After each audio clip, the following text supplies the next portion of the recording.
hinanakit. Hindi mo buksan ng doktor ang dibdib mo at kakayurin yung hinanakit at sama ng loob mo. Hindi kayang ayusin ng doktor ang puso mo. Kaya kung nais po natin na fix, gumaling ang ating puso, gawin natin ang ginawa ni Hosea. Ano ang kanyang ginawa? Lumapit sa Diyos for healing grace. Amen. Amen. Hindi lang naman pag-ibig ng lalaki ang nagbibigay ng kabigatan ng ating puso. Saturday, attender ka, worker ka sa gawain ito. Nagkaroon ka ng tampo, nagkaroon ka ng sama ng loob. Ang sabi mo sa iyong sarili, hindi na ako dadalo ng Sabado, lilipat na ako ng Biyernes. Akala mo ba kapag Biyernes wala ka ng sama ng loob? Diba? Yung mga bagay na iniiwasan ng puso mo kahit saan ka pumaroon, yan hindi nang masusumpungan ng kalooban mo. So, balik kung pinagaling ka ng Diyos ng araw ng Sabado, saan araw ka mang lumipat, ang maibabahagi mo ay kagalingan. Ang maibabahagi mo ang kabutihang ginawa ng Panginoon sa buhay mo. Kaya nakikilala po yung taong may sama ng loob, hindi dahil sa araw, kundi dahil sa sinasabi ng kanyang mga bibig. Kapag magaling ka, ang maibabahagi mo kagalingan. Kapag may sama ka ng loob at hinanakit, kahit hindi mo kaharap yung taong nakagawa ng sama ng loob sa iyo, yun pa rin ang lumalabas sa bibig mo. Kaya kung nais niyong gumaang ang buhay, gumaling ang iyong puso, ang unang hakbak mga kapatid, lumapit tayo sa Diyos. Come to God for His healing grace. Walang ibang pwedeng magbigay ng kagalingan sa iyo, kundi ang ating Panginoon. Secondly, my dear, unburden your heart. Unload your pain and hurts to God. Ang ikalawang paraan para ma-fix ang ating puso, unburden your heart. Unload your pain and hurts to God. Aminin mo na nawasak ang puso mo. Paano ka gagaling kung hindi mo aaminin na may sakit ka? Yung iba kasi dito, plastic. Di ba? Kapag pinag-usapan mo sa, ay sister, wala na sa akin yan. Wala na yan. Pero minsan yung mga taong nasasabi, wala silang madala. Alam niyo kung bakit? Hindi nila inaaring may problema ang kanilang mga puso. Paano ka gagaling kung tinatalikuran mo ang katotohanan ng iyong buhay? Alam mo ba nila ang buhay pananampalataya, mga kapatid? Hindi ito buhay pantasya. Minsan, ito, ganito.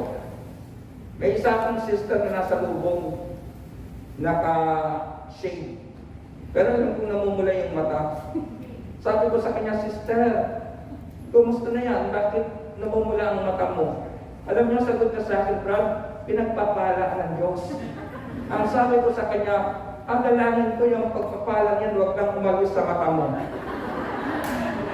Sabi niya sa akin, ay, Brad, wala namang ganyan, disorder ako. Sabi ko, kita mo na plastic ka. Diba? Manong tanggapin mo yung katotohanan mo, store eyes ka, para malapatan ang iyong mata ng gamot na kailangan. Marami sa gawain ito, sasabihin wala na. Huwag na natin pag-usapan yan, wala na.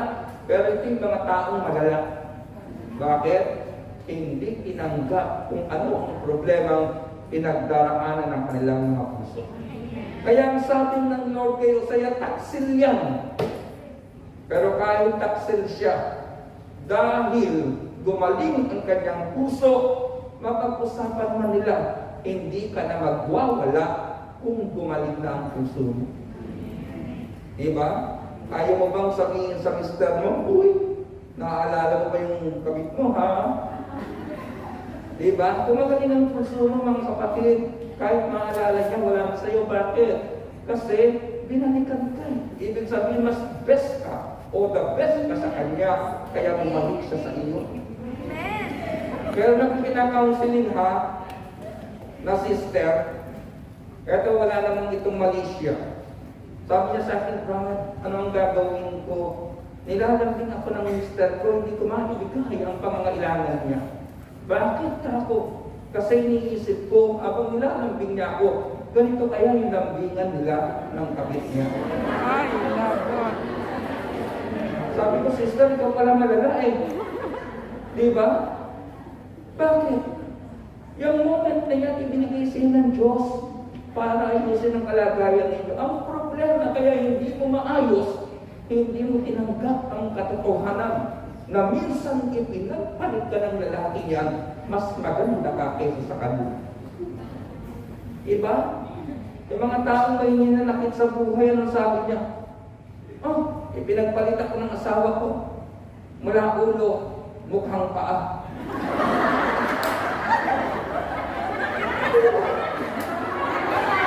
Ang babae daw na ipinagpalit sa kanya mula ulo. Narinig ko po yung yun. Saan dito na mapatukan yung sister eh. Tingnan niyo mga pa. Pero di ba, kayong pinagalingan sugat ng puso, kahit kapusapan yung ginawa ng asawa ninyo, nangingi lang kayo. Bakit may natutunan kayo eh? At paano gumaling ang puso mo, ikalawang bagay, mga kapatid, unlock your faith and urge to God. Sa Diyos mo ilagay ang pain and hearts ng buhay mo. Ilalagay kay Mark Zuckerberg. Tama ba ako? Diba? Bakit? Kasi sa FB ninyo, ipinorpost. Ang dami kong nakikita mga pasister, nagpo-post ng tampo sama ng loob. Sabi ko, malala ang sister na ito. Bakit? Paano ka gagaling kung hindi ang tunay na nagbibigay ng kagalingan ng pupuntahan mo? Amen. Ito, light moment lang naman. Medyo sidetrack. Ganito po yan. Kapag ako'y bibili ng damit o gamit na gusto ko, ayokong may kasamang iba. Alam niyo kung bakit? Istorbo sa oras mo. Kahit malapit na kaibigan mo, yung gustong-gusto mo yung kulay, isusuot mo na, ano sasabihin sa'yo? Ay, hindi bagay sa iyo kung hindi ka. Diba? Kaya, sabi ko ako na lang, yan ang buhay mga kapatid eh. Marami sa akin nakikialam, wala namang ambag.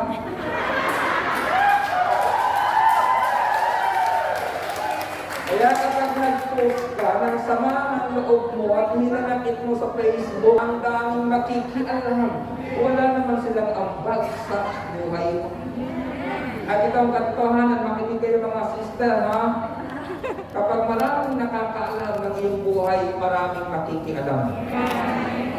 Kapag maraming nakakaalam ng iyong love life, maraming makikialam. At alam niyo kung sino makikialam, yung mga taong bitter. Yung mga taong bitter, nagtatayo yan ng grupo ng mga bitter at ang pinagtutulungan si forever. Kaya pati ikaw nadadamay, bakit? Mayroon kang nakalaang forever, maraming bitter na gusto mong paghiwalayin kayo. Magkukwento ka sa kanya, sasabihin ganyan, di naman yung ex ko. Diba? Sweet-sweet nung unang panahon, pero ngayon tignan mo, layo niya na sa akin. Enjoy po natin. Kapag galing sa Diyos, mga kapatid, enjoy natin. Kaya ang ikalawang bagay, unburden your heart, and hearts to God. Aminin mo na nawasak ang puso mo. Paano ka gagaling kung hindi mo aminin na may sakit ka?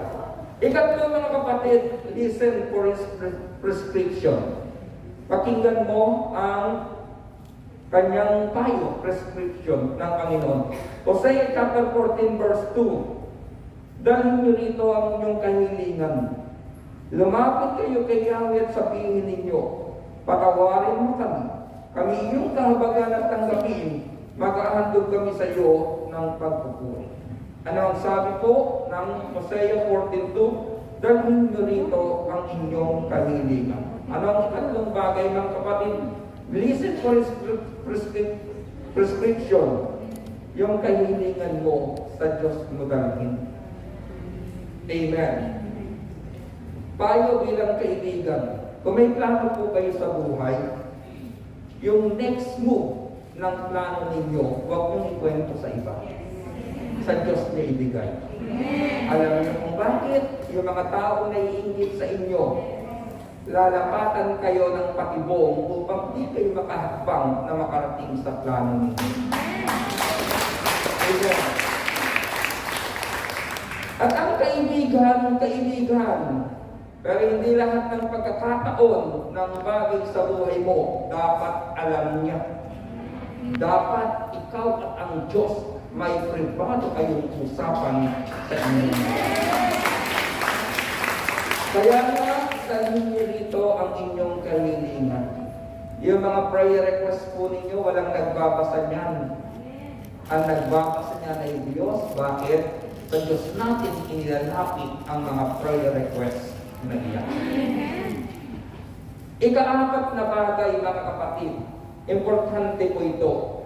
Obey what the Word of God tells you to do. Sundin mo ang gamot na ipinanlunas ng Diyos sa pamamagitan ng Kanyang salita.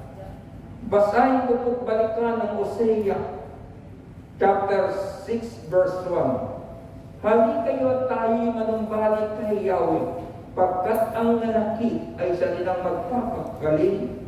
Siya ang nanugat kaya siya rin ang gagamot. Verse 2. Sa loob ng 2 araw ay mapapalakas niya tayo ulit, at sa 3 araw tayo kanyang ibabangon upang